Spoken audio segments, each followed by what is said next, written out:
BRS party KCR గారి నాయకత్వంలో రామన్న సేవలకు రావడం జరిగింది కాబట్టి దయచేసి మనమందరం కొంచెం డిసిప్లిన్ గా క్రమశిక్షణతోని కార్యక్రమం చేసుకుందాం.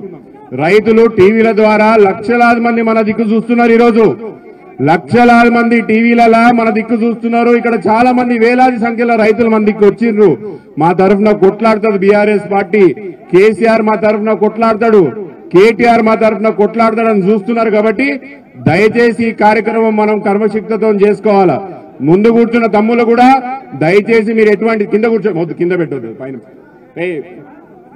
తర్వాత అది ఎవరిచ్చిన తర్వాత కార్యక్రమం అది ఆ కార్యక్రమం తెలంగాణ తల్లికి పాలాభిషేకం తర్వాత ఉంటుంది. దయచేసి కింద పెట్టొద్దు, అది దశరథ్ కింద పెట్టొద్దు. తెలంగాణ తల్లిది దూరం తీసుకొని పైన పెట్టండి అన్న. దయచేసి మనం అందరం కూడా క్రమశిక్షణతో కార్యక్రమం చేయాలి. అభిబోలానా అరే ఇప్పుడే చెప్పిన కదరా నాయన నీకు ఉండుకొచ్చేపు.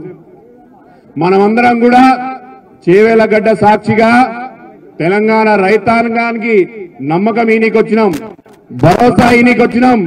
కేసీఆర్ ఆనాడు కూడా కేసీఆర్ ఉన్నాడు కొట్లాడికే, అధికారం ఉన్నా లేకపోయినా తెలంగాణ పక్షాన తెలంగాణ రైతుల పక్షాన కొట్లాడడానికి ఈరోజు కేసీఆర్ ఉన్నాడు రైతాంగం తరఫున చెప్పడానికి ఈరోజు చేవేల సభకు వచ్చినాం. సోదరి సోదరులారా, ఈ గత 8 నెలల కాంగ్రెస్ పార్టీ ప్రభుత్వంలో రైతాంగం, వ్యవసాయం, రైతులు ఎంత మోసపోయినరో, ఎంత దగాబడ్డారని నేను చెప్పవసరం లేదు. ఊర్ల నుంచి వచ్చిన మీ అందరికీ బాగా తెలుసు. మీ అందరి తరఫున బీఆర్ఎస్ పార్టీ ఒక మాట యాద పెట్టుకోండి. ఆ రోజు అధికారంలోకి రాకముందు రేవంత్ రెడ్డి గారు ముఖ్యమంత్రి కాకముందు ఏం చెప్పిండు? అధికారంలోకి రాగానే డిసెంబర్ 9వ తారీఖు రుణమాఫీ చేస్తా అన్నట్టు చేసిండా? చెప్పరు. 9వ తారీఖు రుణమాఫీ అయిందా? కొంతమందికి అయిందేమో 9వ తారీఖు, మరి వెనకాల కూడా చెప్పాలి. 9వ తారీఖు రుణమాఫీ అయిందా? డిసెంబర్ 9వ తారీఖు రుణమాఫీ కాంగ్రెస్ పార్టీ చేసిందా? మొదటి మోసం. మాకు 100 రోజులు ఇవ్వండి, పుట్టగాన పిల్లేండి నడుస్తుందా? మాకు 100 రోజులు టైం ఇవ్వండి, 6 రుణమాఫీలు చేస్తాం, ఏకదాటిగా 2 లక్షల వరకు రుణమాఫీ కూడా చేస్తామన్నారు 100 రోజుల్లో. కాంగ్రెస్ పార్టీ అధికారంలోకి వచ్చిన తర్వాత 100 రోజుల రుణమాఫీ చేసిందా అని అడుగుతున్నా. చేసిందా? ముఖ్యమంత్రి మళ్లీ మాట తప్పిండా? రెండో మోసం. ఎన్నికలప్పుడు అసెంబ్లీ ఎన్నికలు అయిపోయినాయి, పార్లమెంట్ ఎన్నికల సమయంలో జనాలు ఓట్లు వేయరు, కాంగ్రెస్ పార్టీ మోసం దొరికింది, జనాలు మమ్మల్ని నమ్ముతలేరని ముఖ్యమంత్రి ఊర్లో ఉన్న దేవులన్నిటి మీద ఒట్లు తిన్నాడు. ఒక్కసారి తెలంగాణ తల్లికి పాలాభిషేకం చేస్తున్న అందరూ జై తెలంగాణ, జై తెలంగాణ.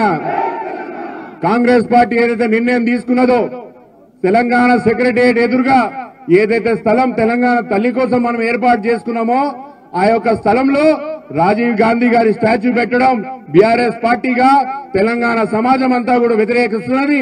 దానికోసమే ఈరోజు మనం తెలంగాణ తల్లికి పాలాభిషేకం చేసి తెలంగాణలో తెలంగాణ తల్లే ముద్దు, రాజీవ్ గాంధీ వద్దు అనే ఒక దాంతోనే ఈరోజు మనం పాలాభిషేకం చేయడం జరుగుతున్నది. అధికారంలోకి వచ్చిన 100 రోజుల్లోనే అధికారంలోకి వచ్చిన 100 రోజుల్లో చేస్తా అన్నట్టు చేయలేడు. పార్లమెంట్ ఎన్నికల్లో ఓట్లు వేస్తారు, మాకు ఓట్లు వేసేటట్టు లేరు. పార్లమెంట్ ఎన్నికల్లో ఊరి మీద ఉన్న దేవులన్నిటి మీద ఓట్లు తిన్నాడు. ఏ ఊరికి పోతే ఆ ఊరి మీద ఓట్లు తిన్నాడు. అయిపోయిందా? ఎక్కడో అక్కడ అడ్జస్ట్ కదా, ఎక్కడో అక్కడ అడ్జస్ట్ అయితే మాట్లాడదాం. ఊరి మీద ఉన్న దేవులన్నిటి మీద కూడా ఓట్లు తిన్నాడు.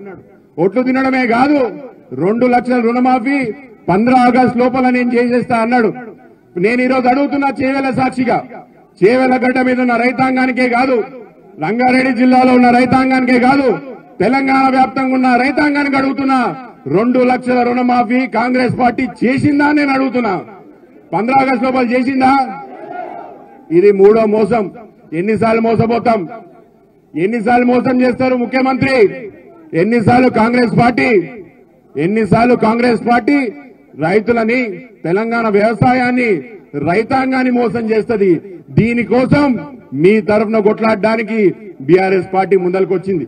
మీ తరఫున కొట్లాడడానికి రాష్ట్ర వ్యాప్తంగా నిరసన కార్యక్రమాలు చేపట్టడమే కాకుండా రామన్న ఈరోజు చేవేల గడ్డకొచ్చి ఖబర్దార్ కాంగ్రెస్ పార్టీ మా తెలంగాణ వ్యవసాయాలనే గాని రైతులనే గాని తక్కువ అంచనా వేస్తే మీ యొక్క అంతు చూస్తామని చెప్పడానికి ఈరోజు చేవెళ్లగడ్డకు వచ్చిండ్రు కాబట్టి మనమందరం ఈ సభ విజయవంతం చేసుకోవాలా. ఈడ తీసుకున్న సందేశం తెలంగాణ వ్యాప్తంగా కూడా పోవాలని మనవి చేసుకుంటూ దయచేసి సభాధ్యక్షులు ప్రభాకర్ గారు ఈ సభని ముందరు తీసుకెళ్లాలా. ముందు చేవెళ్లకు సంబంధించిన ముందు స్వామిగౌడ్ అన్నకు 2 నిమిషాలు అవకాశం ఇచ్చినాక మిగతా ఒకరి తర్వాత ఒకరు.